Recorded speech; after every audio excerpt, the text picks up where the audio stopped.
Hi hello friends, Jaya cooking and vlogs ಚಾನಲ್ಗೆ ಸ್ವಾಗತ. ನಾನು ಈ ವಿಡಿಯೋದಲ್ಲಿ ಕಡಲೆ ಬೀಜದ ಒಬ್ಬಟ್ಟು ಮಾಡೋದನ್ನು ತೋರಿಸ್ಕೊಡ್ತಾ ಇದ್ದೀನಿ.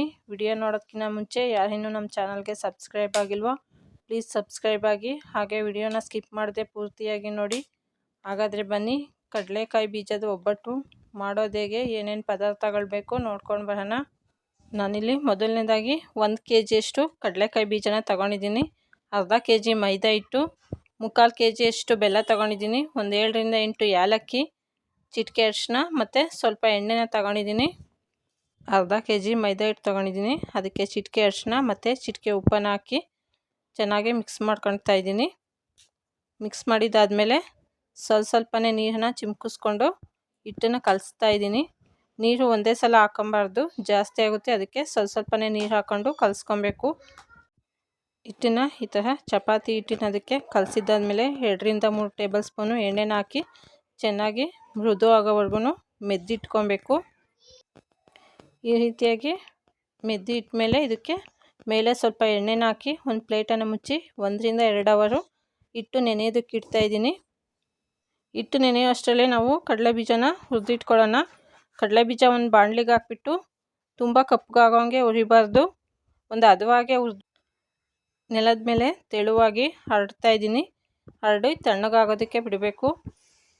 ಒಂದು 10 ನಿಮಿಷ ಬಿಟ್ಟರೆ ಸಾಕು, ಕಡಲೆ ಬೀಜ ತಣ್ಣಗಾಗುತ್ತೆ.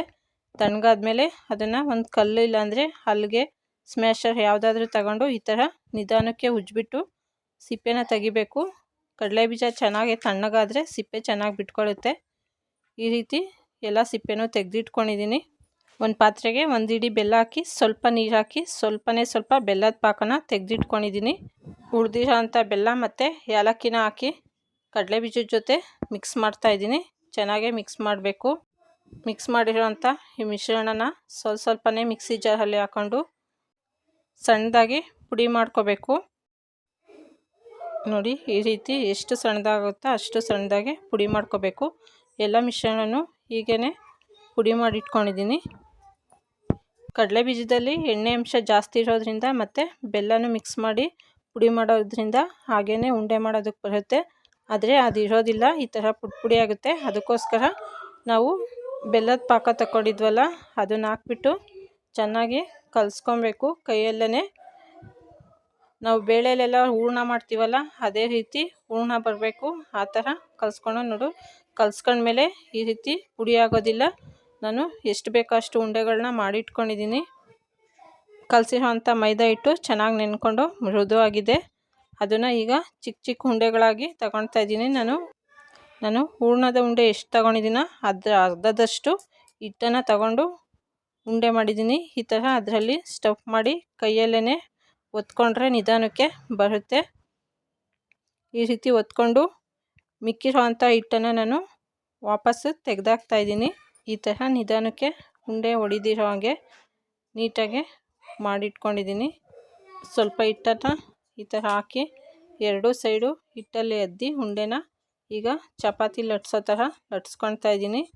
ನಮಗೆ ಚಿಕ್ಕದಾಗಿ ಬೇಕಂದರೆ ಚಿಕ್ಕದಾಗೆ, ಇಲ್ಲ ದೊಡ್ಡದಾಗಿ ಬೇಕಂದರೆ ದೊಡ್ಡದಾಗೆ ಈ ಥರ ಮಾಡ್ಕೋಬೋದು. ಯಾವ ಸೈಜ್ಗೆ ಬೇಕೋ ಆ ಸೈಜ್ಗೆ. ಈಗ ಸ್ಟವ್ ಮೇಲೆ ತವ ಇಟ್ಟು ಸ್ವಲ್ಪ ಎಣ್ಣೆನ ಹಾಕಿದ್ದೀನಿ. ಅದು ಬಿಸಿ ಆದಮೇಲೆ ಲಟ್ಟಿಸ್ಕೊಂಡಿರೋ ಅಂಥ ಒಬ್ಬಟ್ಟನ್ನು ಹಾಕ್ತಾಯಿದ್ದೀನಿ. ಮೇಲ್ಗಡೆನೂ ಸ್ವಲ್ಪ ಎಣ್ಣೆ ಹಾಕಿ ಮೀಡಿಯಮ್ ಫ್ಲೇಮಲ್ಲಿ ಬೇಯಿಸ್ಕೊಳ್ತಾ ಇದ್ದೀನಿ. ಈ ಥರ ಮೇಲ್ಗಡೆ ಚಿಕ್ಕ ಬಬಲ್ಸ್ ಬಂದರೆ ಒಂದು ಸೈಡ್ ಒಬ್ಬಟ್ಟು ಬೆಂದಿದೆ ಅಂತ ತಿರುಗಿಸಾಕಿ ಮತ್ತೊಂದು ಸೈಡನ್ನು ಬೇಯಿಸ್ಕೊಳ್ತಾ ಇದ್ದೀನಿ. ಈಗ 2 ಸೈಡೂ ಒಬ್ಬಟ್ಟು ಬೆಂದಿದೆ. ಇದನ್ನು ಒಂದು ಪ್ಲೇಟ್ಗೆ ಹಾಕ್ಕೊಳ್ತಾ ಇದ್ದೀನಿ. ಎಲ್ಲ ಒಬ್ಬಟ್ಟನ್ನು ಈ ಥರನೇ ಮಾಡ್ಕೊಂಡಿದ್ದೀನಿ. ಬಿಸಿಯಾದ ಕಡಲೆ ಬೀಜದ ಒಬ್ಬಟ್ಟು ರೆಡಿಯಾಗಿದೆ. ವಿಡಿಯೋ ನಿಮ್ಗೆ ಇಷ್ಟ ಆಗಿದರೆ ಲೈಕ್ ಮಾಡಿ, ಶೇರ್ ಮಾಡಿ, ಕಮೆಂಟ್ಸ್ ಮಾಡಿ. ಈ ದಿನದ ಯೂಸ್ಫುಲ್ ಟಿಪ್ಸ್: 1 ಸ್ಪೂನ್ ಬೆಲ್ಲ, ಅರ್ಧ ಸ್ಪೂನ್ ಕಪ್ಪು ಎಳ್ಳು, ಎರಡನ್ನು ಹಾಲು ಜೊತೆ ಮಿಕ್ಸ್ ಮಾಡಿ ಚೆನ್ನಾಗಿ ಅರೆದು ಬಿಸಿ ಮಾಡಿ ತಲೆಗೆ ಹಚ್ಚೋದ್ರಿಂದ ತಲೆನೋವು ಕಡಿಮೆ ಆಗುತ್ತೆ.